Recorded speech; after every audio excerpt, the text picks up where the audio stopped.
Bonjour, nous voici ensemble pour faire l'exercice 3 de votre feuille d'exercice. Il s'agit d'un QCM.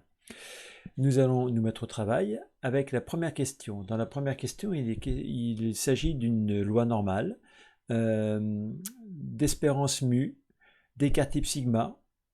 Ces valeurs ne sont pas données, mais on va voir que sur notre graphique, on peut au moins deviner facilement ce que vaut mu.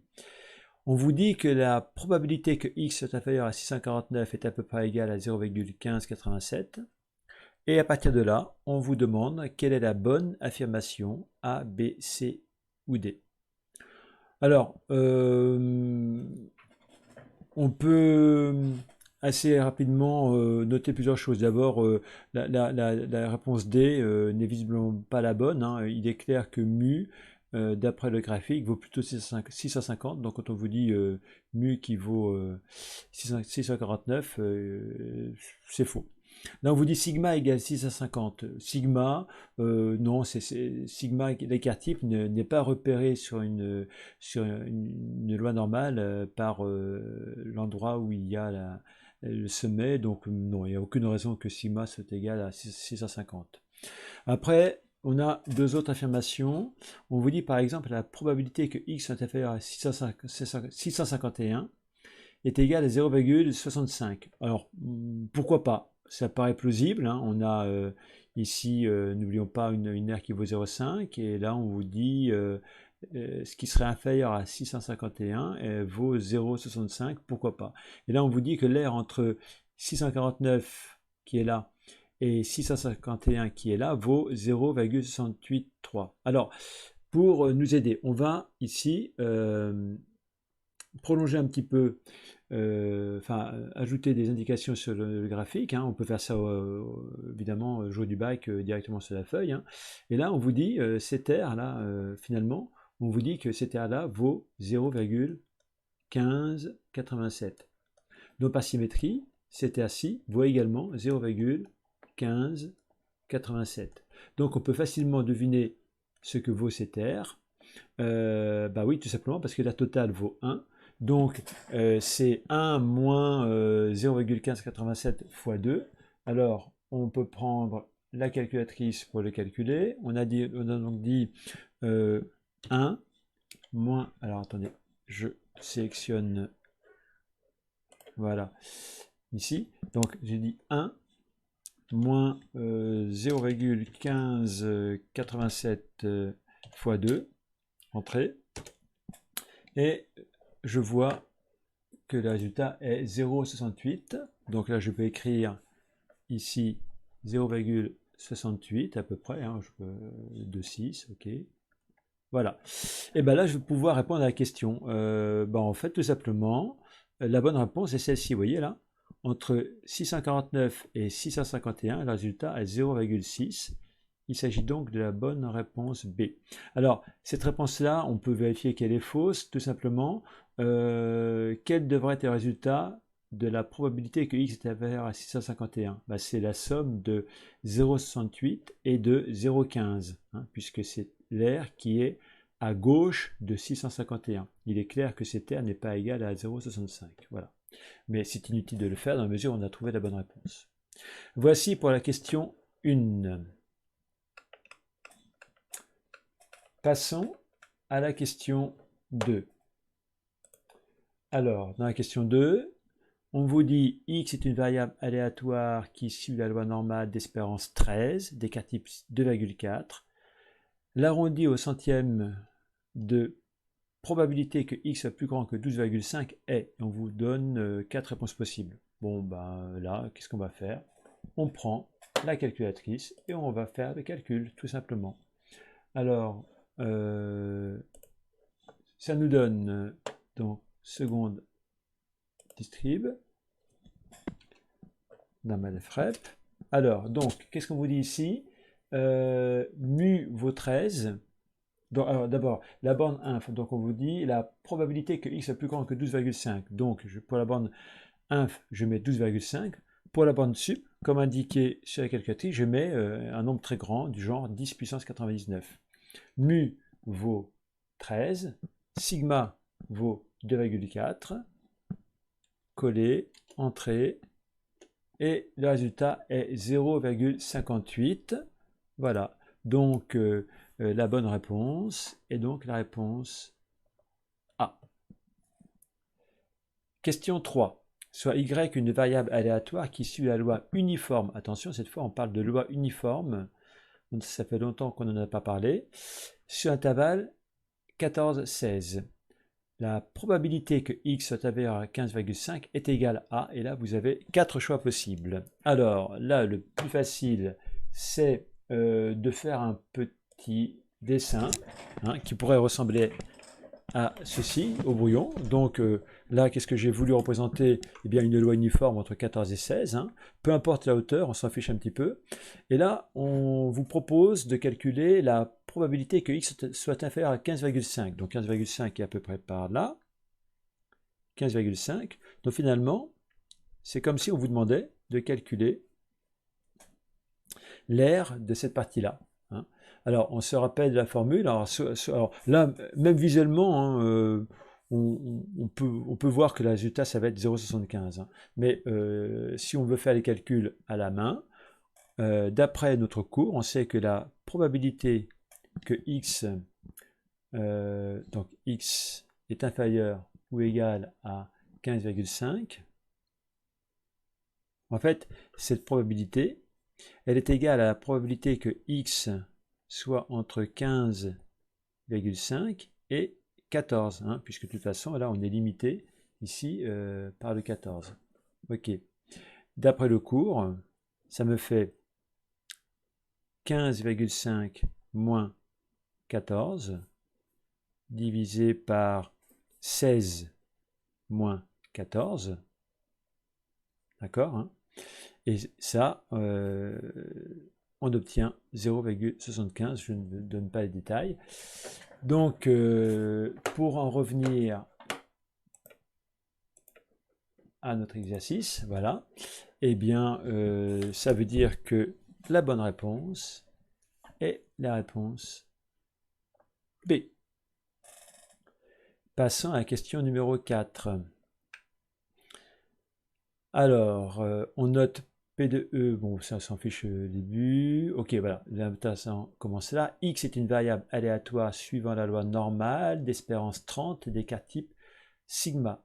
Alors, on vous donne 4 propositions. Alors, celles-ci, on peut les éliminer direct, puisque en fait, on sait très bien que la probabilité que x soit égal à un nombre, quand on a une loi continue, de toute façon, on attend 0 ici. Donc de toute façon, ça ne fera pas 0,5, c'est sûr. Là, l'espérance vaut 30. Ok, l'espérance vaut 30, ça veut dire quoi? Ça veut dire qu'on a une courbe en cloche avec un sommet pour x qui vaut 30 sur l'axe des abscisses. Et donc ça veut dire que là, en fait, c'est faux. On attend à ce que la probabilité de x soit inférieure à 30 égale 0,5. D'accord? Alors, le mieux peut-être, c'est de refaire un dessin rapidement. Donc, à quoi va ressembler qu'est-ce qu'on peut faire comme dessin? Bon, on peut faire donc voilà. On va prendre une courbe en cloche, peu importe. Voici. Alors, qu'est-ce qu'on vous dit? Je suis perdu. Oui, l'espérance vaut 30, c'est-à-dire qu'ici, on a 30, d'accord? Et les cartes type sigma, ok, peu importe. Et donc voilà, vous voyez que quand on vous disait, ici, là, je vous montre, P de x inférieur à 40 vaut 0,5. C'est évidemment faux, puisqu'en fait, on pourrait effectivement écrire, par exemple, P de x inférieur ou égal à 30, qui est égal à 0,5. C'est pour ça que j'ai tout de suite éliminé la deuxième réponse. On me dit, la probabilité que x soit inférieur à 20 est égale à la probabilité que x soit plus grand que 40. Alors là, oui, ça paraît beaucoup plus intéressant, puisque donc 20 va se placer à peu près par ici, 40 à peu près par ici. Et oui, donc là, j'ai un écart de 10 de part et d'autre. Et effectivement, par symétrie, je peux dire que l'aire qui est là est égale à l'aire qui est là. Donc effectivement, c'est bien ce qui est indiqué en troisième, dans la troisième proposition. La probabilité que x soit inférieur à 20 est bien égale à la probabilité que x soit supérieur à 40. Donc la bonne réponse, c'est la réponse C. Alors on pourrait facilement vérifier que j'entoure la réponse C. Voilà. On pourrait facilement vérifier que ceci est faux sur notre dessin. Voilà. Cinquième question. On considère une variable aléatoire avec une loi normale, paramètre 25, sigma égale 3. La meilleure valeur approchée du réel t telle que la probabilité que x soit supérieur à t égale 0,025 est, et là on vous fait 4 propositions. Il y a deux façons de répondre à cette question, soit avec la calculatrice, soit avec les connaissances du cours. Commençons avec la calculatrice. Bien, tout simplement, il suffit de calculer avec la fonction inverse normale la valeur de t pour laquelle on a ce résultat-là. Là, vous voyez ce qui est indiqué, grand X est plus grand que t, donc on cherche une aire à droite de petit t. D'accord? Donc ça va se passer de la façon suivante. On va écrire seconde. Non, j'ai pas pris le bon. Voilà. Et, seconde liste. Je vais faire inverse normale. Pour l'air, je vais donc indiquer 0,025. Sigma, je le connais, c'est 3. Non, c'était mu là. Mu, c'est 25. Sigma, c'est donc 3. Alors, donc, ici, la zone, c'est celle à droite. Voilà. Et j'obtiens 30,87, vous voyez, 87,9. Donc, la meilleure approximation, c'est bien, évidemment, la réponse D. Voilà. Alors, on peut, si on n'a pas de calculatrice, ou si la calculatrice ne calcule pas l'air à droite, ou si la calculatrice tombe en panne, bon bref, on peut également résoudre ce problème avec les connaissances du cours. De quelle façon? Eh bien, nous allons vous exposer ça. Alors là, en fait, il faut se rappeler, le 0,025 qui est dans cette question doit vous faire penser à un résultat important du cours, que je vais donc ici vous mettre en évidence. Donc voici ma cloche, voici mu, et donc là je vais représenter mu plus 2 sigma, ici mu moins 2 sigma, et on sait d'après le cours que l'air qui est là, c'est 0,95. Hein, c'est une propriété très importante du cours. Donc ça veut dire que l'air qui est là, ici là, elle vaut donc 1 moins 0,95, mais divisé par 2 parce qu'elle est répartie des deux côtés. Donc en fait, ça fait ici 0,025. D'accord? C'est-à-dire que je peux écrire que la probabilité que grand X soit plus grand que mu plus 2 sigma est égal à peu près à 0,025. Là, on ne voit pas ce que j'écris. À peu près égal à 0,025. Ok. Alors, dans notre cas, si je calcule, donc c'est quoi mu plus 2 sigma? Mu vaut, on l'a dit, 25, sigma vaut 3, donc ça me donne ici la probabilité que x soit plus grand que, j'ai donc dit 25 plus 2 fois 3,